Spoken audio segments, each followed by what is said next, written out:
Yo, what's good everyone? Welcome back to the channel. Today I'm going to be breaking down some of my favorite tournament plays for this wildcard round Sunday Draftkings slate. What I'm going to do here today is go position by position, talking about the core plays that I'll be building my lineups around. With that being said, let's dive into my spreadsheet here. And we're going to kick things off here like we always do in the top left-hand corner with those highest implied game totals, where you can see the Giants and Vikings are leading the way at 48.5 points. Dolphins at Bills coming in at 43.5, and then the Ravens at Bengals coming in at 40.5. And then take a look down here at the highest implied team totals. You can see the Bills, Vikings, Bengals, and Giants all sitting above 22 points. And then we got the Ravens and Dolphins there, sitting with some pretty low scores. Don't have a lot of interest in those two teams personally, really outside of Mark Andrews on the Baltimore side, but we'll get into that here as I dive into my core plays. With that being said, let's dive into the quarterbacks here. And folks, I'm going to keep this video a little more informal than I typically do. Rather than going position by position and breaking down every single play in order, I'm probably going to hop around a little bit, talk about some stacking options and some game scenarios that I'll be building my lineups around. Now, at the quarterback position, I'll primarily be building my lineups around Josh Allen and Daniel Jones. Now, I do have some interest in Kirk Cousins as well, but don't have any interest in all in Skylar Thompson, the Miami Dolphins, and really not overly thrilled about that game between the Ravens and Bengals.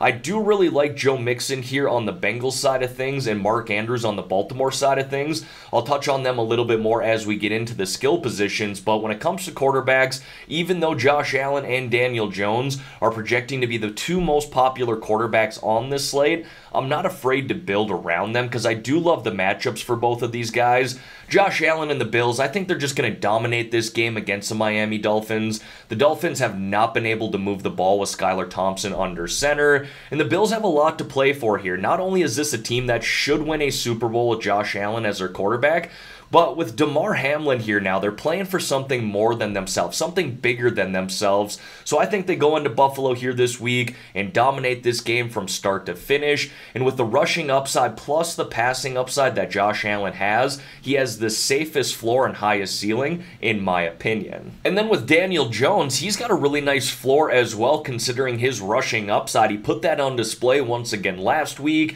had 11 rushing attempts, 91 rushing yards, 2 rushing touchdowns. That ultimately led to 36 Draftkings points. Now, I'm not suggesting he's going to do that here this week against the Minnesota Vikings, but it was just back in Week 16 when he put up 24.76 Draftkings points against this same defense in the same building. No reason to think he can't get there again. This is a guy that can definitely meet 4 or 5x value at this current price, and that's exactly what I'm looking for here in tournaments, as Vikings defense has not been very good all year long. They struggle against the pass. They haven't been very good against the run. And again, at $5,600 here, it's hard to overlook that price tag. Now, let's talk about some stacking options here with these quarterbacks. We'll go with Josh Allen here first, and I like stacking him up with at least 2 guys and probably 3. For starters here, Stephon Diggs, his #1 wide receiver, has a good matchup that he should definitely win against this secondary for the Dolphins, who have ranked 25th overall in pass DVOA this year. And then Dawson Knox, his tight end at $4,000, stuck out to me. You probably need him to score a touchdown in order to meet value, but that's something he's done in 4 straight games. And then I also like mixing in James Cook here at $4,800. You know, Cook has shown some really nice upside here over the past 5 weeks. In 2 of those 5 weeks, he's hit 16 plus Draftkings points. He had 12 Draftkings points in one of those games as well. He's getting involved in the running game, getting involved in the passing game.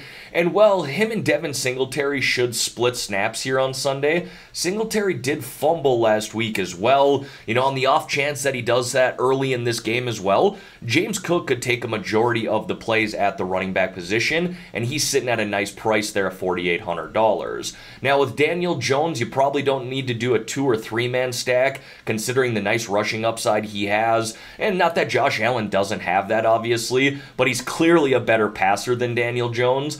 I like stacking up Daniel Jones here with a couple of his cheaper wide receivers, and they are very cheap to do that. Now, I got Rick G. James listed below at $3,900, but just note, he is projecting to be the most popular wide receiver on this Sunday slate. Now, while I think Richie James is in play, obviously, because he's on my spreadsheet, I don't mind pivoting off of him to Isaiah Hodgins, who's just $200 more expensive, and he's coming in at significantly lower ownership. And then Darius Slayton there, too, at $4,200 stuck out to me. He is kind of a boom-bust type of player, but he's someone who can absolutely score a long touchdown. And at $4,200, you probably just need one or two big plays in order for him to pay off his salary at that price. And then with Kirk Cousins there as an honorable mention, very similar situation to Josh Allen. Obviously, Cousins doesn't have the same rushing upside, but you could stack him up with 2 or 3 of his pass catchers. Justin Jefferson, I probably don't need to make a case for this guy. He's the best wide receiver in the NFL, in my opinion. He's top 3 for sure, and I think everybody's opinion. They should force feed him in this game. There's no reason he shouldn't see double-digit targets against that Giants defense, who ranked 22nd overall in pass DVOA this year. Definitely can shred that defense on the right day. And then KJ Osborne was someone else who stuck out to me. He is coming in at really low ownership, and I don't know if he should. Number one, considering the price here at $4,600, but this is someone who was great in 4 of his last 5 games, hitting 15-plus Draftkings points in 4 of those 5 games. Not bad at all considering his price. And then I do got TJ Hawkinson listed below there as an honorable mention. Absolutely think he's in play. Obviously, he had himself a big day back in Week 16 against this same Giants defense. But we need to find some players to pivot off of, and considering that Hawkinson is going to be very popular on Sunday, I don't mind pivoting off of him to someone like KJ Osborne. I understand he's not a tight end, folks, but it's in the same game, same offense. You know, Hawkinson, let's say he comes in around 20-25% ownership. Osborne very well could come in around 5 or 10% ownership. I'll take that discount, considering that these are 2 guys who can both go for 20-plus Draftkings points. But honestly, my favorite play here on the Vikings side of things is Dalvin Cook. And I know he hasn't been super consistent this year, but he does have a terrific matchup against this Giants defense, who ranked dead last in rush DVOA during the regular season. You know, I think now that it is playoff time, I know this is a pass-happy offense, but they want to get the ball in their best players' hands, and Dalvin Cook is still one of those players in this Vikings offense, and someone who still has 20, 25, even 30-plus DraftKings point upside. And considering a lot of people are going to be on the passing game for the Vikings, again, I kind of like pivoting off of that in some of my tournament lineups and going to Dalvin Cook. Now, I know I'm kind of hopping all over the spreadsheet here right now, and I do apologize for that. Like I said, it's going to be very informal here. I'm just talking through some game scenarios and why I like these players. And I really do like Joe Mixon here this week,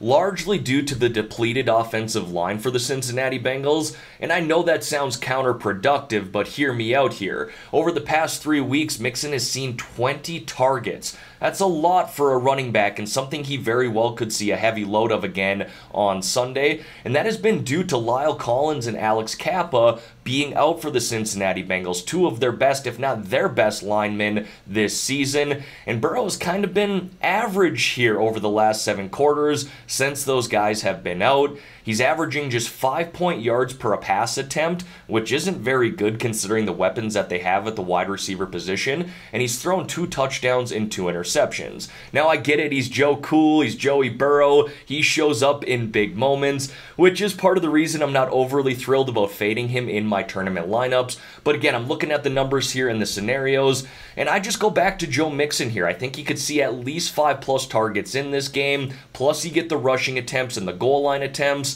He's my favorite play on the Cincinnati offensive side of things. But one other Bengals player that's flying under the radar in my opinion, especially considering his price at $3,100, is Hayden Hurst.